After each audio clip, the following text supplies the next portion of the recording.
గత 5 ఏళ్లు ఉద్దాన జీడి రైతులు తీవ్రమైన ఆవేదనకు గురయ్యారు.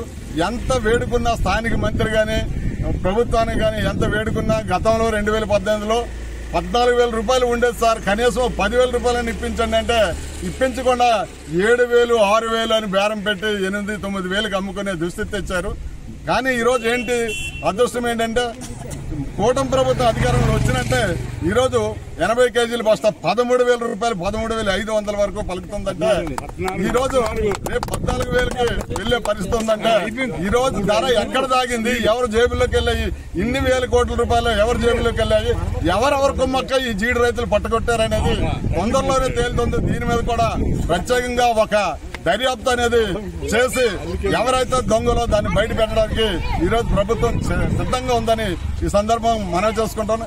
ఎవరైతే స్థానిక మంత్రి మరి స్థానిక ఎవరైతే ఫ్యాక్టరీ ఓనర్స్ తో కుమ్మక్కై పేద రైతులు లక్షలాది మంది జీడి రైతులు పొట్టలు కొట్టినటువంటి పరిస్థితిని ఈ రోజు అధిగమించి తెలుగుదేశం పార్టీ అలాగే జనసేన పార్టీ బీజేపీ పార్టీ ఏదైతే ఎన్డీఏ కూటమి ఉందో ఈ రోజు అన్ని తలుపులు తెరిచి ప్రజలకి మరి మనసారేటంటే పాలన అందించి ప్రజలకు ఇష్టమైన ప్రజలకు అనుకూలమైన పాలన అందించి ఈరోజు పేరు తెచ్చుకోవడం సంసిద్ధంగా ఉంది ఎన్డీఏ గవర్నమెంట్ అని ఈ సందర్భంగా మనవి చేసుకుంటూ స్థానికంగా ఉన్నటువంటి మన ఎమ్మెల్యే గారు మన శిరీషమ్మ గారు అప్పుడే మరి రివ్యూలు మొదలు పెట్టారు. అటు అధికారులతో గాని ఇటు ప్రజాప్రతినిధులతో గాని ఈరోజు రివ్యూలు మొదలుపెట్టి ఇక్కడ ఉన్నటువంటి కష్ట నష్టాలను తీసుకెళ్లి మరి అధినాయకుని దగ్గర పెట్టి మరి ముఖ్యమంత్రి గారి దగ్గర పెట్టి అవన్నీ కూడా మరి కార్యరూపం దాల్చే మాదిరిగా ఆయన చర్యలు తీసుకుంటున్నారు.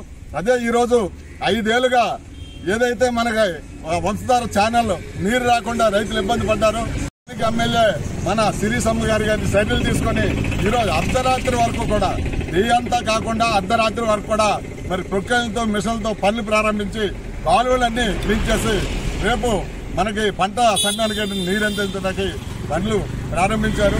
తొందరలోనే రైతులకి ఏంటంటే పండుగ చేసుకునే పరిస్థితి కల్పిస్తున్నారు.